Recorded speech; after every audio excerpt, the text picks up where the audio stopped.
Namaskar. Welcome to Discourse number 21.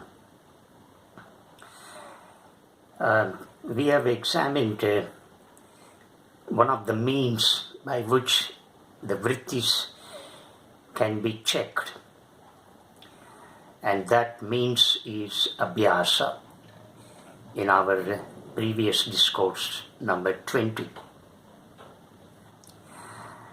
But abhyasa is such a complex word that it needs further light. So therefore, let's examine this abhyasa in a little more elaborately. Abhyasa, as we understand, is sadhana. The sadhana is very important in yogic life.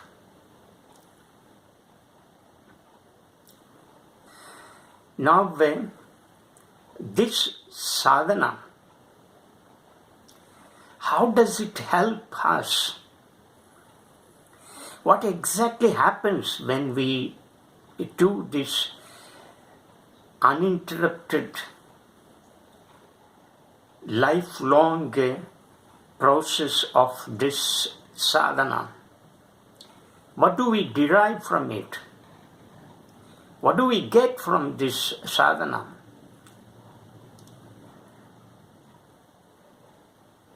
Now, this human personality is composed of 5 constituents, as described in one of the Upanishads called Taitreya Upanishad. These constituent parts are identified in Sanskrit as Kosha. Kosha means sheath or casing. You know what a sheath is, a cover. So the structure of human personality is composed of 5 such sheaths. At the bottom we have Annamaya Kosha, then Pranamaya Kosha, Manomaya Kosha, Vijnanamaya Kosha, and Anandamaya Kosha. Leave alone the final sheath that is called Anandamaya Kosha. The Anandamaya Kosha is the product. When all the 4 koshas are integrated, the final result is the Anandamaya Kosha. The Annamaya Kosha is composed of food. It also includes the organs of perception, the organs of action. Similarly, Pranamaya Kosha is composed of vital energy. Manomaya Kosha is composed of sense mind. It is a lower mind. Vijnanamaya Kosha is composed of the intellectual mind. And of course, the last one is Anandamaya Kosha, that is the blissful state. So this is the hierarchy of these sheets, starting from the bottom and moving upward. Now, each sheath is composed of several trillion cells, and these cells are accumulated with toxic elements. Therefore, they need to be purified. How to purify these cells which are filled with toxic elements, Patanjali gives us a method called Ashtanga Yoga. When this Ashtanga Yoga is followed strictly true to its word and spirit, then all these trillion cells located in each center, each sheath, will get purified. All that toxic elements accumulated in the cells will get burnt. When the toxic elements are burnt, what happens? Space is created in each cell.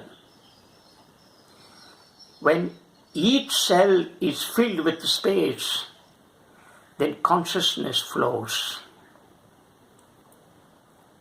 This is the philosophy of this Koshas. So, thousands of years ago, the structure of human personality had been studied in a very scientific way. So, abhyasa, when abhyasa is continued, relentlessly pursued, then the sheets, all these 4 sheets, the trillions of cells centered in each sheath will get purified. Thereby what happens? All these 4 sheets, these koshas, will get integrated. When such integration takes place, then automatically it leads to the last stage, that is the Anandamaya kosha. So that is the purpose of yoga. And that is the philosophy, the idea behind the Patanjali's Ashtanga Yoga. And that is why when asanas and pranayama, yamas, niyamas, asanas, pranayama and kriyas, all these are prescribed, and when these are followed, practiced sincerely with devotion and reverence, then purification takes place. Purification in all these sheets take place. So that is why when asana is perfectly performed, becomes meditation.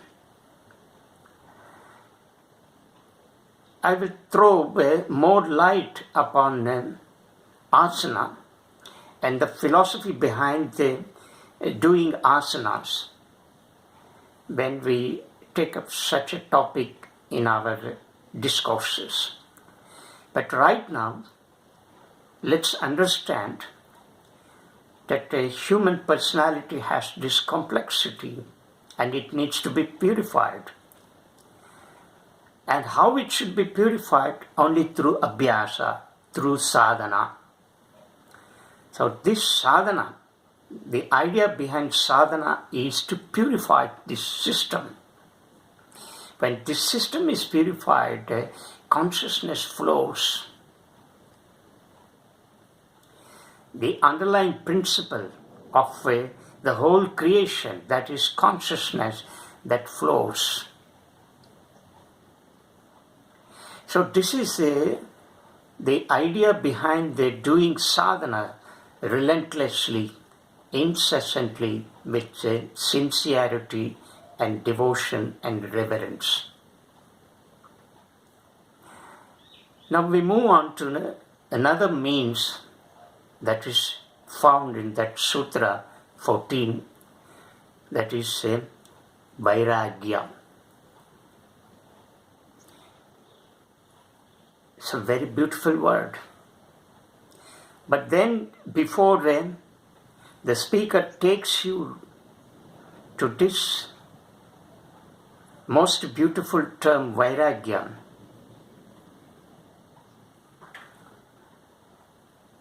and examine it, how it is vital for our life, for our yogic life, in order to lead a life free from tensions, anxieties, stress, and so on. The speaker would like to introduce two more terms here. Vrittis can also be arrested by two more. What are these two elements? They are Vichara and Viveka. So, Vichara, Viveka, Vairagya. That's triple V's.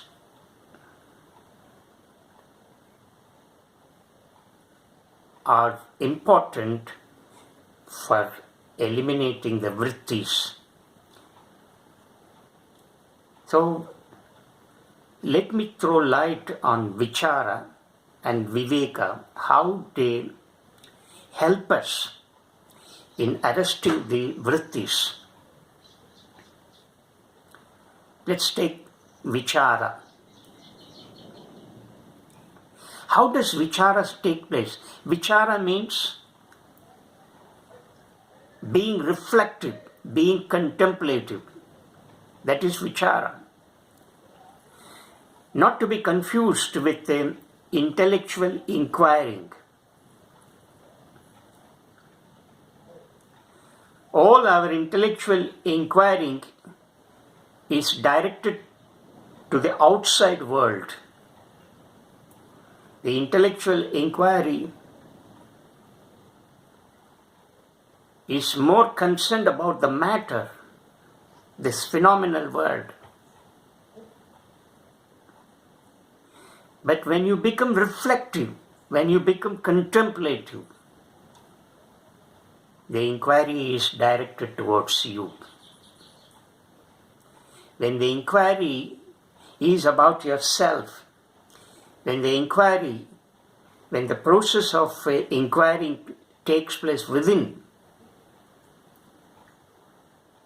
and not about the matter outside, then it becomes contemplative. This is the fundamental and the subtle difference between a intellectual inquiring and being contemplative or reflective. How does this Vichara come into force? Because our point is vrittis. Vrittis have to be checked. They have to be eliminated. How? So, we begin with reading the text. Those texts that give us enlightenment, those texts that can make us think deeply.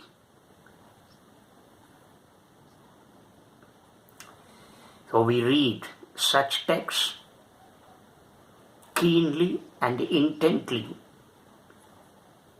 And as we read, the process of analysis, the process of reasoning, the process of evaluating such an idea, the process of interpreting, all that takes place in reading. Otherwise, comprehension cannot happen. So reading is one such act. So what happens when we read such texts? Our mind expands. Our intellect also gets sharpened. We become more Catholic in our outlook. We become more accommodative.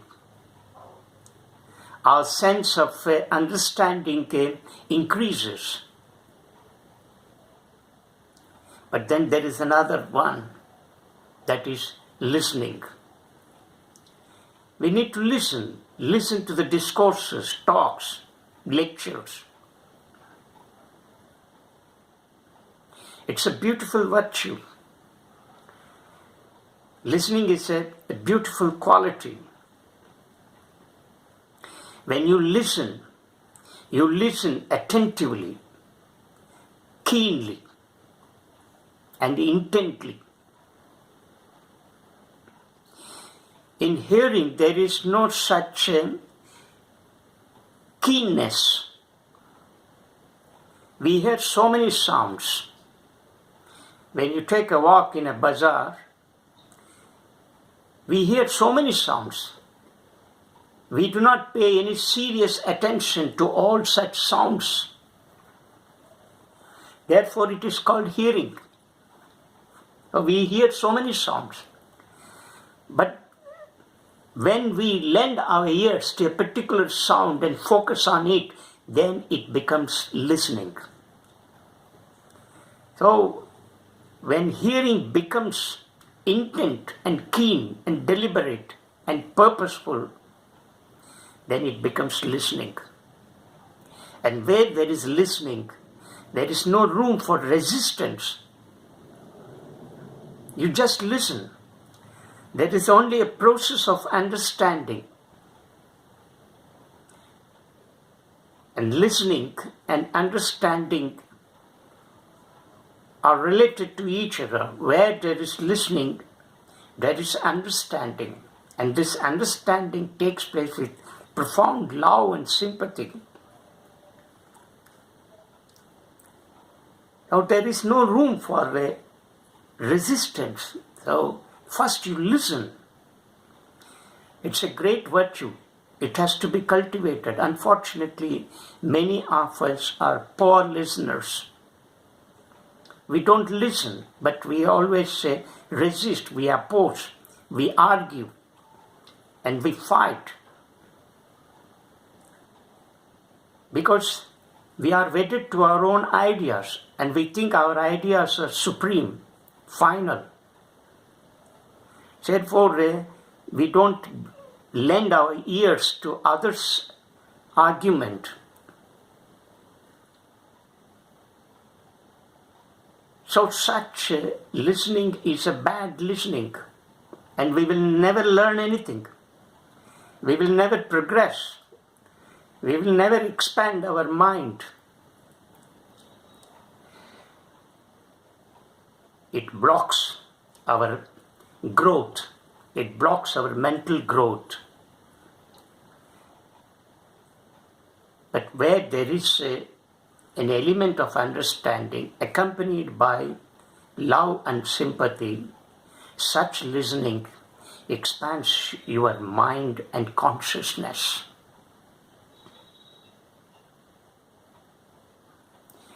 In such listening, there is neither rejection nor acceptance of any thought or idea. It is simply listening, but the process of understanding goes on. So it is simply understanding, nothing else. You neither accept nor reject any idea. And it is a beautiful virtue, and it needs to be cultivated. And the Sanskrit word for such listening is smaranam. So you listen.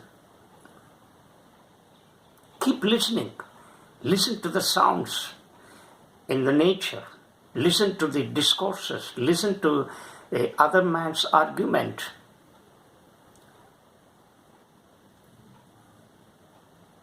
Definitely it helps our mind expand. Our Catholicity will increase. We will evolve a fine human being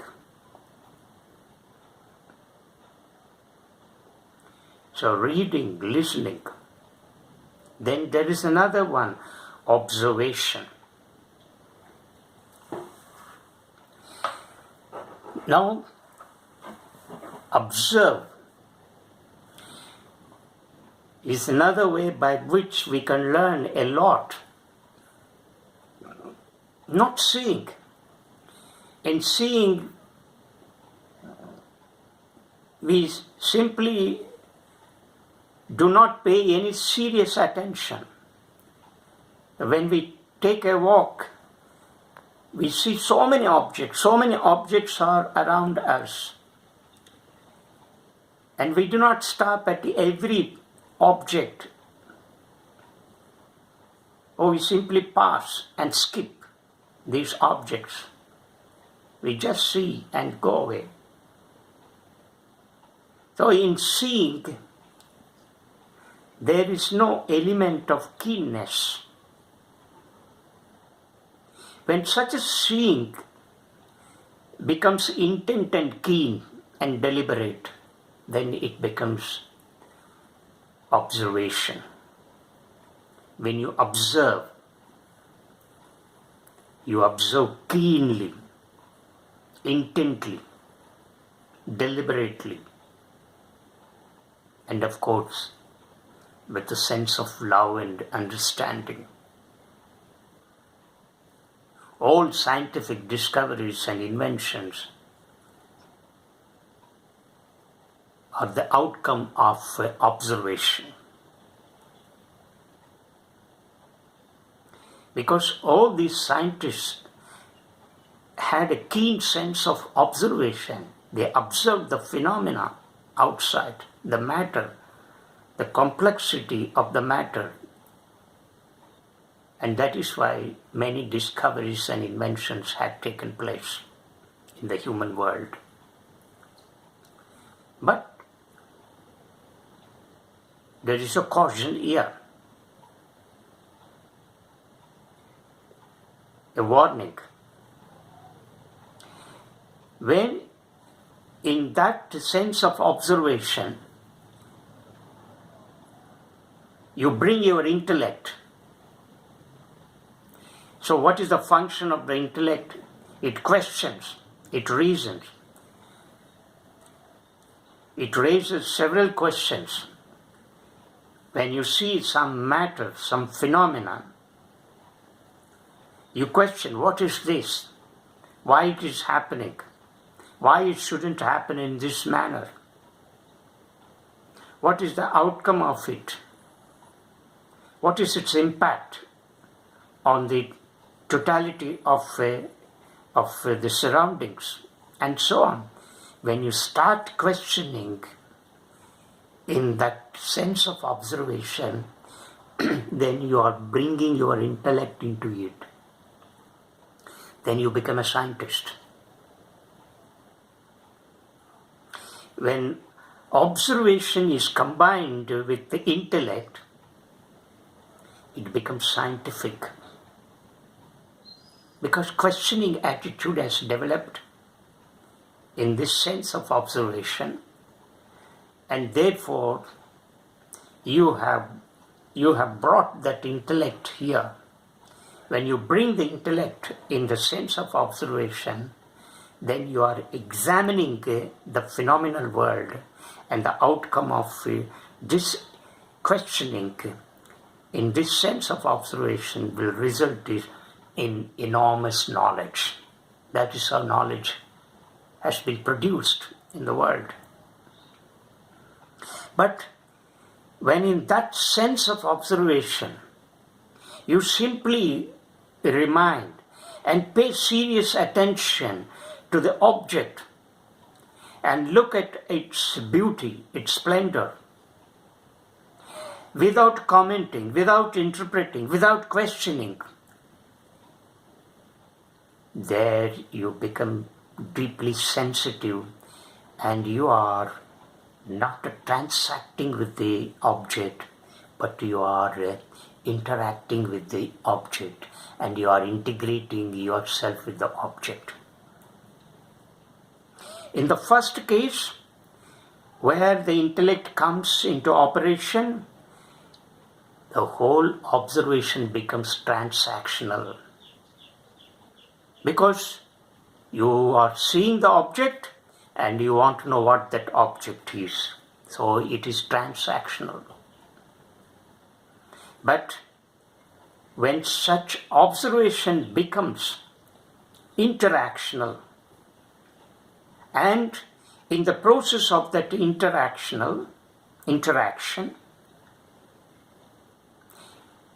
integration takes place, that is integration between you and the object, by means of love, sympathy, understanding, appreciating the sense of beauty in that object,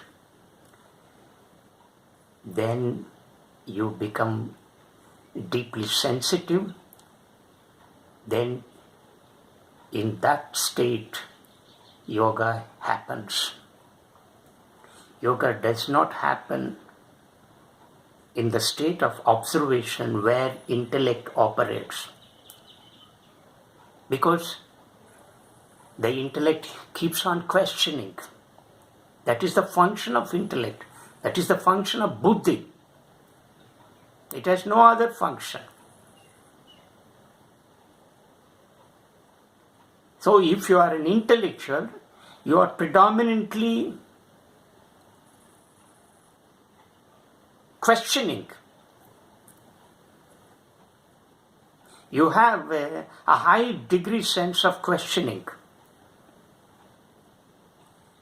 But then in observation, when such an intellect is replaced by sensitiveness,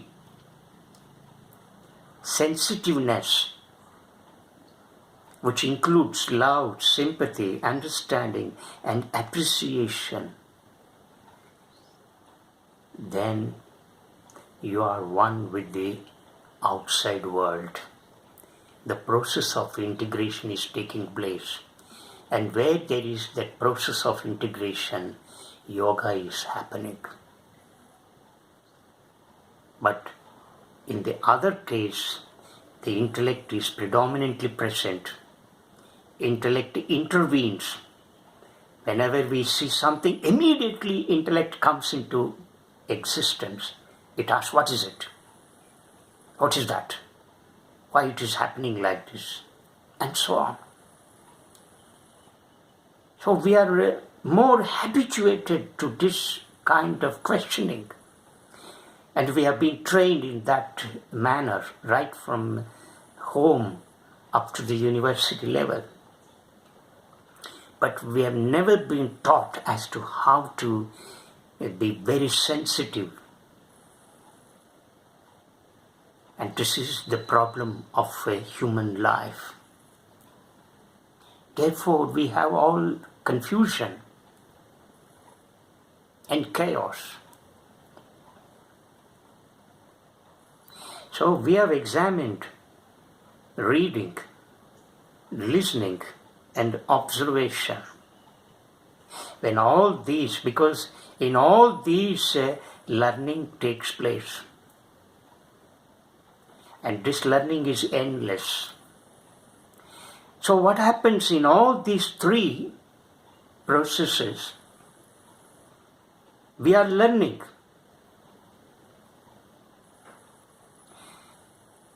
We are getting the facts from the outside world.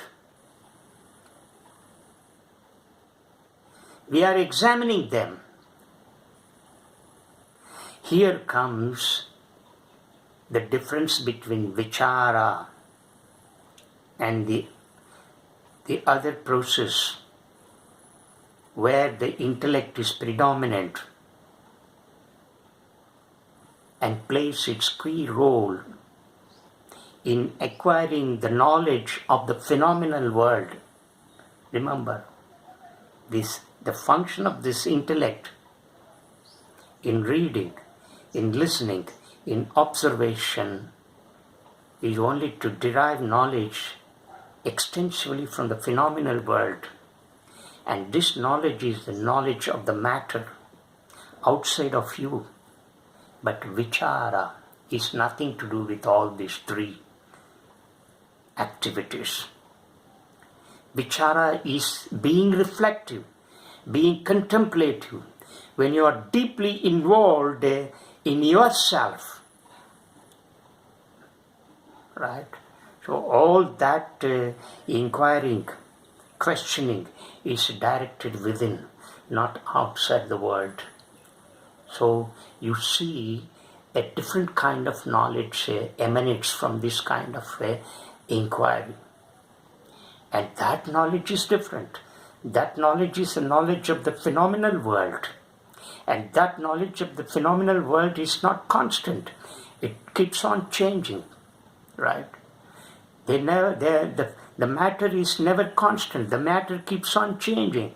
Therefore, knowledge also derived from such kind of matter through observation, listening and reading